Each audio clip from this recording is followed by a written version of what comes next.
टिपरी लागण्याच्या किरकोळ वादातून खून, एकाच तासात नाशिक रोड पोलिसांनी आरोपींना घातल्या बेड्या. हिवाळेवाडी गोरेवाडी परिसरात टिपरी लागण्याच्या किरकोळ वादातून तिघांनी मिळून एका युवकाचा खून केल्याची धक्कादायक घटना घडली. या प्रकरणात नाशिक रोड पोलिसांनी अवघ्या एका तासात 4 आरोपींना बेड्या ठोकत गुन्हा उघडकीस आणलाय.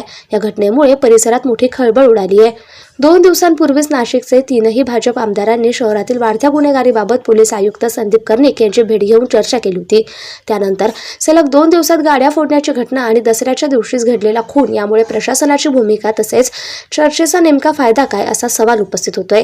फिर्यादी ज्योती मनोज अहिरे वय 32 वर्ष, भाजीपाला विक्री, राहणार गोरेवाडी नाशिक रोड यांनी दिलेल्या फिर्यादीत असं म्हटलं आहे की 2 ऑक्टोबर रोजी रात्री 11:30च्या दरम्यान संतोष जाधव यांच्या घराच्या मागील अंगणात आरोपींनी कुरापत काढून हल्ला केला. त्यावेळी आरोपी मोईन शेख याने धारदार शस्त्रानं कृष्णा अहिरेच्या पाठीवर वार केला. तर प्रकाश उर्फ आशू बारसे आणि चिराग उर्फ मोगिली बारसे यांनी देखील धारदार शस्त्र तसेच कोयत्याने पाठीवर वार करून त्याला गंभीर जखमी केलं. यश बारसे यानेही लाथाबुक्क्यांनी मारहाण केली. या मारहाणीत कृष्णा याचा जागीच मृत्यू झाला. माहिती मिळताच नाशिक रोड पोलिसांनी तात्काळ कारवाई करून सर्व आरोपींना 1 तासात अटक केली. मोईन शेख 21 राहणार उपनगर नाशिक, प्रकाश उर्फ आशू बारसे 19 राहणार गोरेवाडी नाशिक आणि 2 आरोपी हे अल्पवयीन असून अटक करून या चौघांवर सदोष मनुष्यवधाचा गुन्हा दाखल करण्यात आलाय.